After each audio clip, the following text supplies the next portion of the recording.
Hello दोस्तों, मैं उमा शंकर आपको अपना channel tricky by VS Gupta में स्वागत करते हैं। और दोस्तों, आप सभी को राधे राधे भी कहते हैं। इसके साथ ही मैं आप लोगों को जैक बोर्ड परीक्षा से संबंधित आपको हिंदी का चैप्टर 1 पद सूरदास से संबंधित एमसीक्यू क्वेश्चन लेकर आया हूं, जो आपको मैट्रिक के एग्ज़ाम में तहलका मचा देगा। इसके साथ ही मैट्रिक स्तरीय जो वैकेंसी निकलती है उसमें हिंदी के जो लैंग्वेज होता है उसमें इसी से आपका उस एग्ज़ाम में आएगा। अर्थात मैट्रिक और मैट्रिक लेवल के झारखंड पुलिस, उत्पाद पुलिस जो आप हिंदी लिए होंगे इसी वीडियो से आएंगे। अर्थात आपका जो मैट्रिक का होगा, अर्थात मैट्रिक लेवल पर जो वैकेंसी भरे होंगे तो मैट्रिक के ही हिंदी से ही क्वेश्चन पूछेंगे। इसीलिए आप इसको पूरी तरह से देख लें। यह आपके लिए बहुत ही महत्वपूर्ण वीडियो है। मैं आप लोगों को ऑब्जेक्टिव क्वेश्चन बताया हूं जो आपको एग्ज़ाम में महत्वपूर्ण भूमिका निभाएगा दोस्तों। तो चलिए दोस्तों, आज मैं आप लोगों को क्षितिज का पार्ट 1 पद, जिसके कवि सूरदास है और उन्होंने कृष्ण के दोहे को बारे में बताए हैं, अर्थात कृष्ण की चर्चा के बारे में बताए हैं। तो उससे संबंधित मैं आप लोग को एमसीक्यू क्वेश्चन दिखाने वाला हूं, अर्थात बताने वाला हूं। इसीलिए आप वीडियो को अंत तक देखिएगा। सबसे पहले हम सूरदास के बारे में चर्चा करेंगे, अर्थात सूरदास के बारे में हम उनके जीवनी के बारे में जानेंगे। तो यहाँ पर लिखा हुआ है सूरदास का जन्म कब हुआ था। तो इनका जन्म 1468 ईस्वी में हुआ था। इसके बाद सूरदास की मृत्यु कब हुई थी, तो 1583 ईस्वी में हुई थी। इसके बाद देखते हैं सूरदास कहाँ के रहते थे। तो इसका राइट आंसर हो जाएगा गऊ घाट में। इसके बाद सूरदास का निधन कहाँ हुआ था, वे कहाँ पर मरे हुए थे, तो उनका राइट आंसर हो जाएगा पर सोली में। इसके बाद सूरसागर में लगभग कितने पद हैं, अर्थात जो सूरसागर है उसमें कितने पद है, तो आपका यह आंसर हो जाएगा 5000। इसके बाद नेक्स्ट है सूरदास कितने अन्य भक्त थे, कृष्ण के भक्त थे, अर्थात कृष्ण के बारे में ही वे लिखा करते थे। इसके बाद नेक्स्ट है सूरदास ने अपनी साहित्य में किसको प्रमुखता दी है, तो इसका राइट आंसर हो जाएगा ऑप्शन नंबर कृष्ण को। इसके बाद नेक्स्ट है सूरदास के साहित्य में किस रस की प्रधानता रखी गई है, तो इसका राइट आंसर हो जाएगा वात्सल्य रस का। इसके बाद नेक्स्ट है सूरदास जी का अधिकार साहित्य किस भाषा में थी, ब्रज भाषा में थी। इसके बाद नेक्स्ट है सूरदास के साहित्य में किस गुण की प्रधानता है, तो माधुर्य का है। इसके बाद नेक्स्ट है सूरदास के गुरु कौन थे, तो महाप्रभु बलमाचार्य थे। इसके बाद नेक्स्ट है सूरदास जन्म से ही कैसे थे, अंधे थे, इसीलिए उन्हें सूरदास कहा जाता था। इसके बाद नेक्स्ट है सूरदास किस काल के कवि माने जाते थे, तो भक्ति काल के कवि माने जाते थे। अगर आप इस चैनल पर नए होंगे तो मेरे चैनल को ट्रिकी बाई वीएस गुप्ता को सब्सक्राइब कर दीजिएगा। इसके बाद नेक्स्ट है सूरदास के पदों में किस शैली का प्रयोग होता था, तो इसका वर्णनात्मक भावनात्मक दुह शैली। इसके बाद नेक्स्ट है सूरदास के कुट पदों में किस शैली का प्रयोग दिखाई देता है, तो दुरूह शैली का। इसके बाद नेक्स्ट है सूरदास ने वर्णनात्मक शैली का प्रयोग कहाँ किया है, अर्थात किसी को वर्णन करने में किया गया है, तो इसका नाम राइट आंसर हो जाएगा कथा तथा प्रसंगों के वर्णन में। इसके बाद नेक्स्ट है सुर की भक्ति भावना में कैसा भाव था, तो सखा भाव था। इसके बाद नेक्स्ट है सूरदास किन कवियों में से एक थे, तो अष्टछाप के कवियों में से एक थे। इसके बाद नेक्स्ट है सूरदास के प्रमुख ग्रंथ कौन से थे, इसका राइट आंसर हो जाएगा सूरसागर, साहित्य लहरी और सुर सारावली। इससे संबंधित आपका क्वेश्चन पूछेगा। इसके बाद नेक्स्ट है सूरदास किस मंदिर में भजन कीर्तन करते थे, तो इसका राइट आंसर हो जाएगा श्रीनाथ जी के मंदिर में। ये आपका सूरदास से संबंधित क्वेश्चन है। अब हम लोग देखते हैं जो पद हमारा कविता है उससे संबंधित हम एमसीक्यू क्वेश्चन देखेंगे।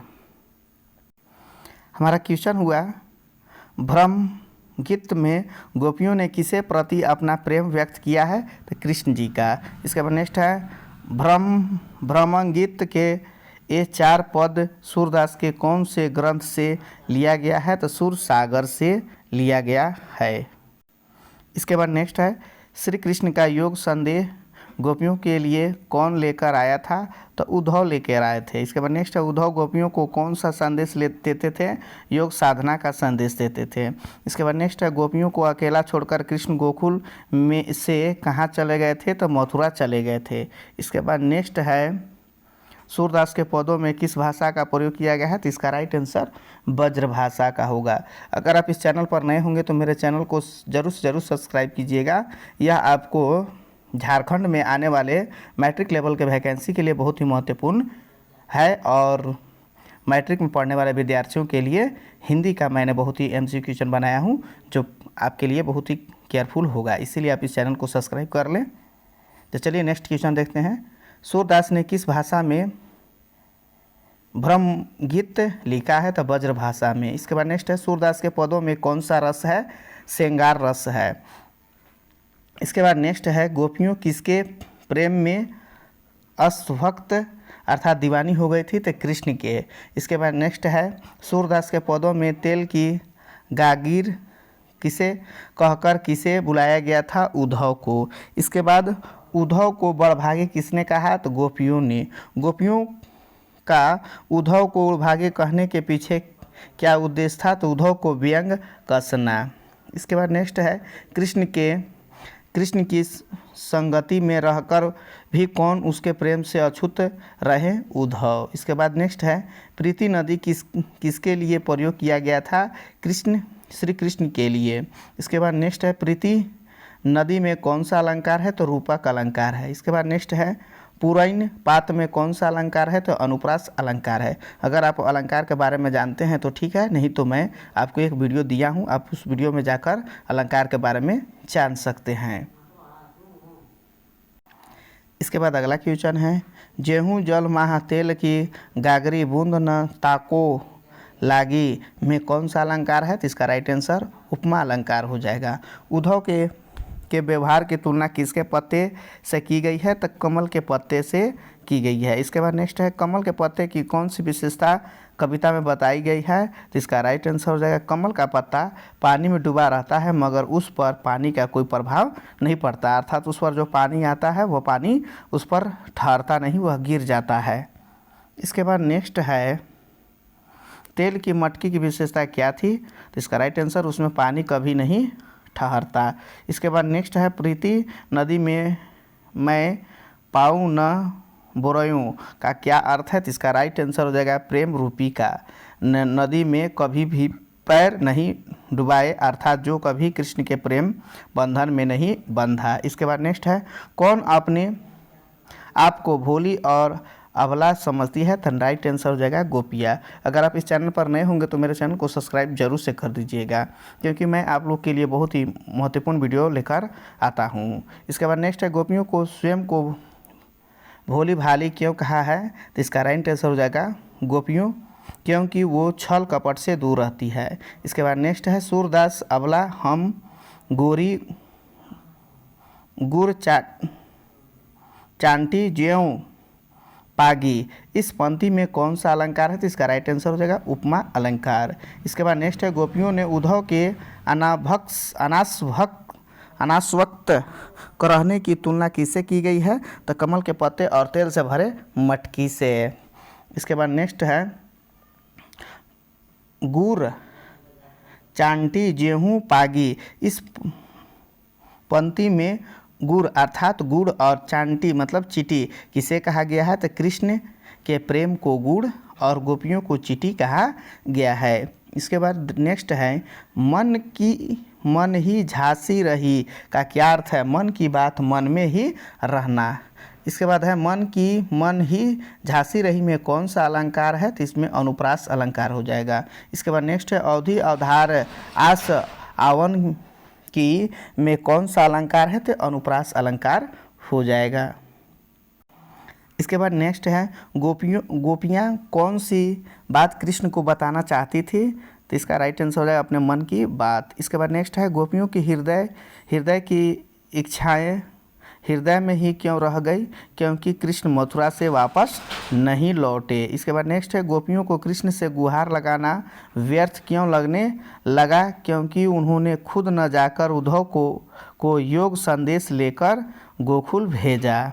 इसके बाद नेक्स्ट है गोपियों का धैर्य क्यों टूटने लगा। उन्हें विश्वास था कि एक न एक दिन कृष्ण उनसे मिलने जरूर आएंगे, मगर वो नहीं आए और उन्होंने गोपियों को समझाने के लिए उद्धव को योग संदेश लेकर भेजा। इसलिए इसके बाद नेक्स्ट है उद्धव का योग संदेश गोपियों को कैसा लगा। तो इस राइट आंसर हो जाएगा कड़वी ककड़ी के समान। अगर आप इस चैनल पर नए होंगे तो ज़रूर से ज़रूर सब्सक्राइब कर दीजिएगा दोस्तों। इसके बाद नेक्स्ट है गोपियाँ कड़वी ककड़ी किसे कहती है। उद्धव द्वारा दिए गए योग संदेश को। इसके बाद नेक्स्ट है मन चक्री का क्या अभिप्राय है। मन की चंचलता। इसके बाद नेक्स्ट है गोपियों ने उद्धव को योग संदेश किसे देने की बात कही। तो राइट आंसर हो जाएगा चंचल मन वाले व्यक्तियों को। इसके बाद नेक्स्ट है चंचल मन वाले को योग संदेश देने से क्या लाभ होगा। तो इसका राइट आंसर हो जाएगा उनका मन स्थिर हो जाएगा। इसके बाद नेक्स्ट है गोपियों का मन कहाँ स्थिर हो चुका था। तो राइट आंसर हो जाएगा श्री कृष्ण के चरणों में। इसके बाद नेक्स्ट है गोपियाँ सोते जागते रात दिन किसका ध्यान करते थे। श्री कृष्ण का। इसके बाद नेक्स्ट है गोपियाँ किससे गुहार लगाना चाहती थी। तो राइट आंसर हो जाएगा कृष्ण से। इसके बाद नेक्स्ट है गोपियाँ कृष्ण से क्यों गुहार लगाना चाहती थी। तो राइट आंसर हो जाएगा अपनी विरह अग्नि को बुझाने के लिए।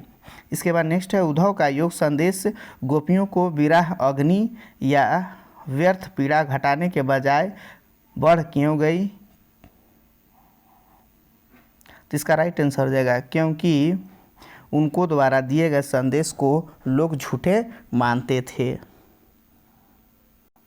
इसके बाद नेक्स्ट है कृष्ण मथुरा जाते समय गोपियों को क्या चुरा ले गए, मन या हृदय।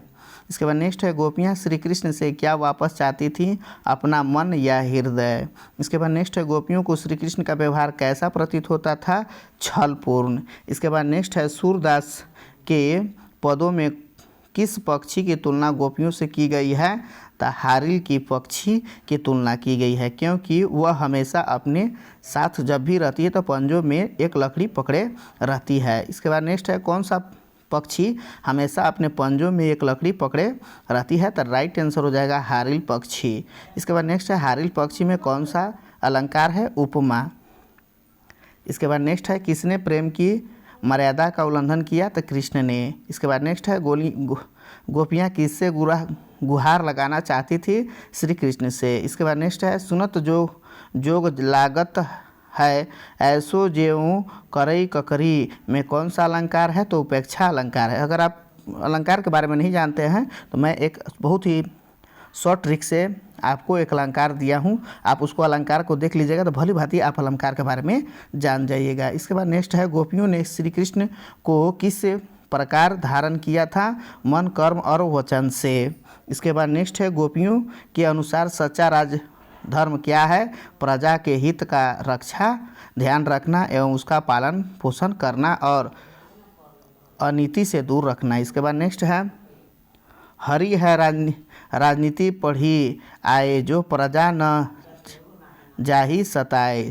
तो इस पंक्ति में पूरे पद में किस शब्द शक्ति का प्रयोग किया गया है, अर्थात व्यंगना का। यानी गोपियाँ जिससे कृष्ण से अवाह प्रेम करती थी अब वो उन्हें ही बुरा भला कहने लगी। इसके बाद नेक्स्ट है समूझी बात कहकर मधुकर समाचार सब पाए। ये पंक्तियाँ किसके द्वारा लिखी गई थी, गोपियाँ के द्वारा। इसके बाद नेक्स्ट है बिरहिनी का अर्थ क्या होता है। तो इसका राइट आंसर बिरहिनी में जीने वाली महिला। बिरहिनी शब्द किसके लिए प्रयोग किया गया है, तो गोपियों के लिए। तो इस तरह से मैं आप लोगों के लिए मैट्रिक में पढ़ने वाले विद्यार्थी अर्थात 10वीं में पढ़ने वाले विद्यार्थी तथा 10वीं लेवल में आने वाले वैकेंसी में महत्वपूर्ण भूमिका निभाएगा, क्योंकि मैं आप लोगों को हिंदी का MCQ क्वेश्चन दिया हूं। यह आपके लिए बहुत ही केयरफुल है, इसलिए आप इस वीडियो को अंत तक देखें और उसको नोट कर लें। फिर मिलेंगे नए वीडियो के साथ, तब तक के लिए जय हिंद, बेस्ट ऑफ लक।